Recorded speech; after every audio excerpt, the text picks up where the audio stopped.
ketiga. Assalamualaikum warahmatullahi wabarakatuh.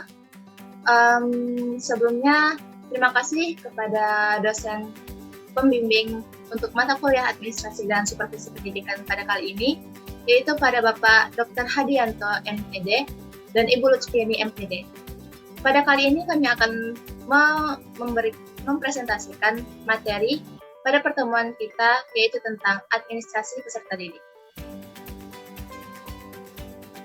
Sebelum memulai presentasi, izinkan saya untuk memperkenalkan anggota kelompok, yaitu yang pertama, saya sendiri sebagai moderator dan penyaji pertama, Angelina Maharani dengan NIM 2107506. Selanjutnya, pada Anissa. Saya Anissa Rahmadani dengan NIM 2107507 sebagai penyaji 3. Dan selanjutnya, Yoga. Saya Yoga Alfikri dengan NIM 21053115 sebagai penyaji ketiga.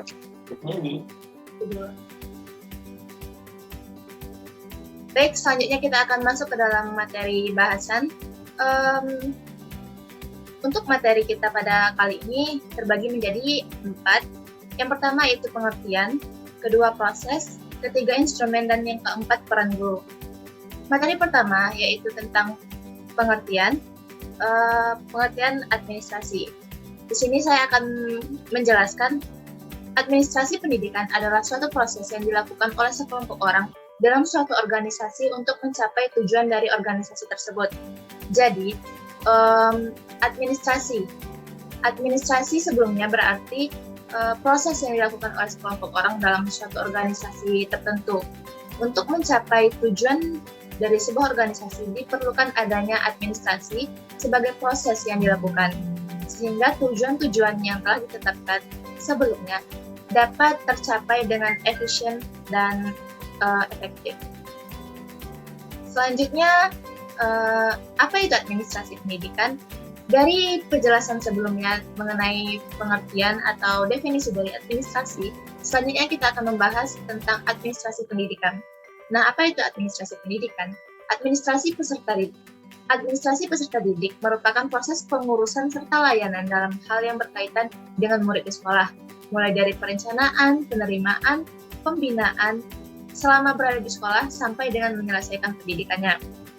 Jadi, seperti yang sudah dijelaskan sebelumnya, administrasi itu proses yang dilakukan untuk mencapai tujuan dari sebuah organisasi atau lembaga yang tujuannya sudah ditetapkan sebelumnya.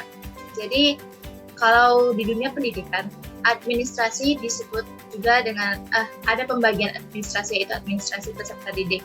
Berikut merupakan proses atau langkah-langkah dari administrasi peserta didik itu. Selanjutnya, kita akan masuk ke dalam proses administrasi peserta didik.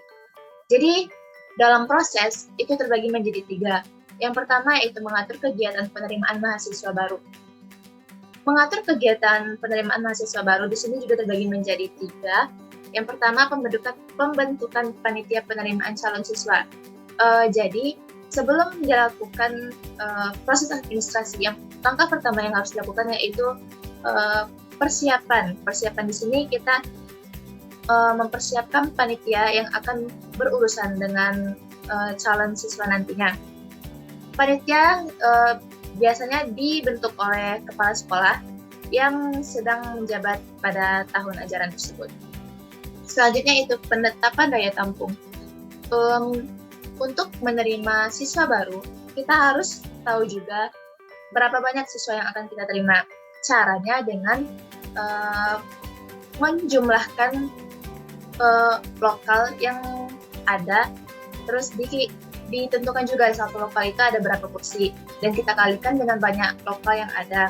Selanjutnya dikurangi dengan jumlah siswa yang tinggal kelas. Lalu akan kita dapatkan hasil siswa yang akan kita terima untuk tahun ajaran baru. Yang terakhir yaitu penetapan persyaratan calon. Jadi untuk beberapa sekolah, mereka juga mempunyai persyaratan tertentu untuk menerima siswa yang akan mereka didik. Selanjutnya dalam proses administrasi yang kedua yaitu ada mengukur kegiatan orientasi mahasiswa baru. Yang pertama, orientasi siswa baru. Nah, orientasi ini merupakan bentuk perkenalan lingkungan kepada siswa atau murid-murid baru tentang sekolah baru mereka. Yang selanjutnya itu pengaturan disiplin dan tata tertib sekolah. Setelah siswa diberitahu tentang pengenalan atau pendekatan tentang sekolah baru mereka, siswa juga diberikan disiplin mengenai tata tertib sekolah. Jadi siswa harus mampu untuk mengikuti peraturan yang ada serta tidak melakukan pelanggaran nantinya. Dan yang terakhir yaitu ada ganjaran dan hukuman. Ganjaran merupakan hal yang diterima murid ketika mereka melakukan sesuatu yang baik, itu disebut ganjaran.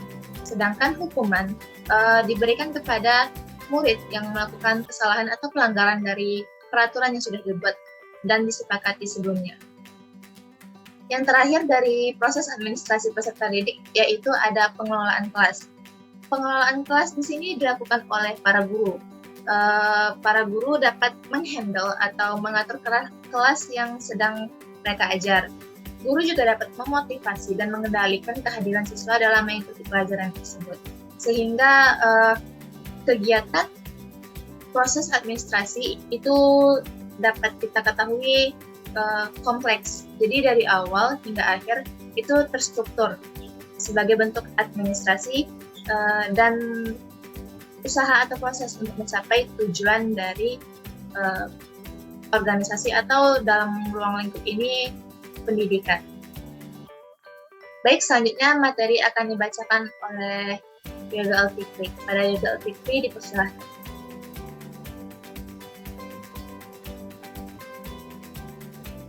Instrumental administrasi peserta didik, manual dan elektronik. Sebagai anggota masyarakat sekolah, siswa mempunyai hak untuk memperoleh pelajaran, mengikuti kegiatan-kegiatan tertentu, menggunakan fasilitas, memperoleh bimbingan, dan sebagainya. Di samping itu, juga siswa mempunyai kewajiban untuk hadir pada waktunya, mengikuti pelajaran, mengikuti ulangan, dan mentaati tata tertib yang berlaku. Ada dua jenis catatan tentang data siswa. 1. Buku catatan data siswa untuk sekolah. Buku induk, buku kelapar, catatan data sekolah, yaitu kumpulan semua peraturan bersifat umum dan khusus. Ada yang dari pemerintah dan ada yang produk sekolah itu sendiri. 2. Catatan siswa untuk masing-masing kelas. Buku kelas yang merupakan cuplikan dari buku induk, buku presentasi kelas, buku catatan bimbingan dan konseling, buku catatan prestasi murid yang meliputi buku daftar nilai dan buku lagar, buku rapor dan buku mutasi. Next slide. Instrumen-instrumen administrasi kesiswaan dibagi menjadi 5. 1. Buku induk. Buku induk merupakan buku pokok karena di dalamnya informasi yang dianggap lengkap mengenai keadaan siswa. 2. Buku kelapar. Buku ini berfungsi untuk membantu buku induk memuat data murid yang penting. 3. Buku atau daftar keadaan siswa. Buku ini menggambarkan keadaan jumlah keseluruhan siswa di sekolah. 4. Daftar hadir siswa. Daftar hadir siswa ini dibuat untuk mengendalikan keaktifan mengikuti kegiatan di sekolah. 5. File penyimpanan berkas siswa. Berkas yang bersifat terlepas perlu diarsipkan dengan baik oleh sekolah, misalnya fotokopi, STTB, akte kelahiran, surat keterangan, pindah, dan sebagainya. Sekian. Baik, terima kasih kepada Yoga Alfikri. Selanjutnya materi yang terakhir akan dibacakan oleh Anissa Ramadhani. Pada Anissa dipersilakan. Terima kasih Angelina. Saya akan mempresentasikan tentang peran guru dalam administrasi peserta didik. Tolong jawab.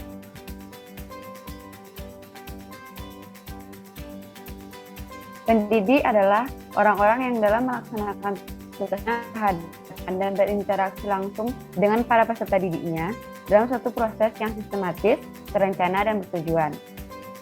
Tolong selanjutnya.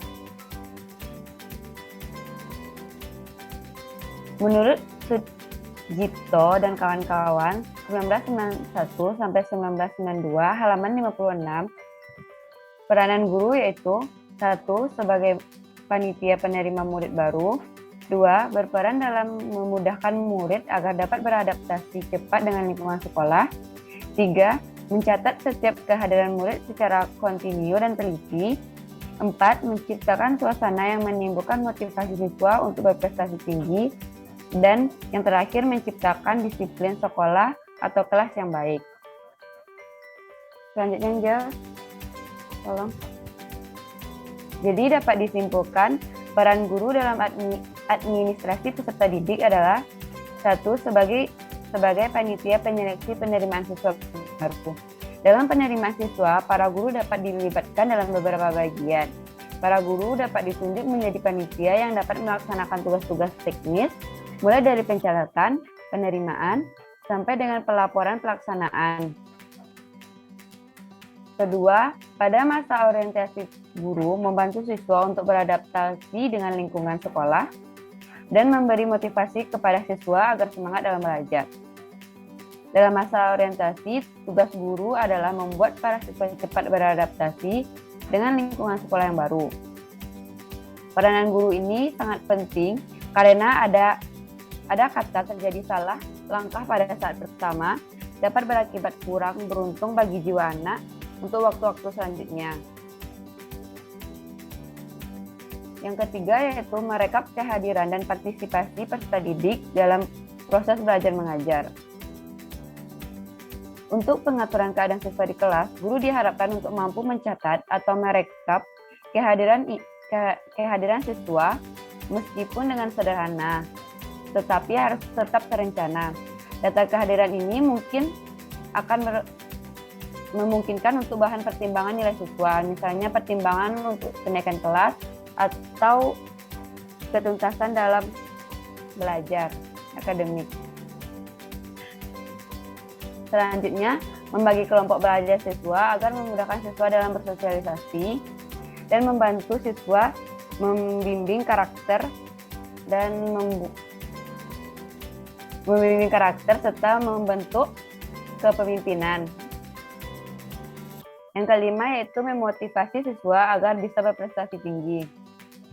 Dalam memotivasi siswa untuk senantiasa berprestasi tinggi, guru juga harus mampu menciptakan suasana yang mendukung hal tersebut. Hal ini dapat mereka lakukan misalkan dengan cara membuat grafik presentasi belajar siswa-siswanya. Yang keenam yaitu menjaga kedisiplinan kelas. Kedisiplinan sekolah atau kelas, peranan guru sangatlah penting karena guru sebagai model yang dapat dijadikan contoh bagi siswa-siswa di sekolah. Yang ketujuh, melakukan uji kompetensi akademik atau kejuruan. Dan yang terakhir, melaksanakan bimbingan karir serta penelusuran kelulusan bagi siswa agar siswa mampu untuk merencanakan karir mereka selanjutnya. Sekian dari saya, kembali kepada moderator. Baik, terima kasih kepada anggota kelompok. Selanjutnya, izinkan saya untuk memberikan kesimpulan dari presentasi pada kali ini. Dari pemaparan materi yang sudah dilakukan, dapat disimpulkan bahwa tujuan adanya administrasi peserta didik dalam pendidikan adalah secara umum untuk mengatur semua kegiatan berkaitan peserta didik agar proses belajar mengajar berjalan secara efektif dan efisien, sehingga tujuan pendidikan dapat tercapai dengan maksimal. Administrasi kesiswaan sendiri berperan penting untuk peningkatan pengetahuan dan kemampuan murid dalam mencari ilmu di bangku pendidikan. Jadi administrasi itu merupakan proses yang penting sebagai bentuk pengaplikasian serta proses untuk mencapai tujuan-tujuan yang sudah ditetapkan oleh organisasi yang pada bahasan pada kali ini yaitu pendidikan, agar tujuan yang dicapai dapat dicapai secara maksimal, efisien, dan efektif. Baik, sekian hasil presentasi dari kelompok kami. Apabila ada kesalahan dan kekurangan, kami mohon maaf. Wassalamualaikum warahmatullahi wabarakatuh.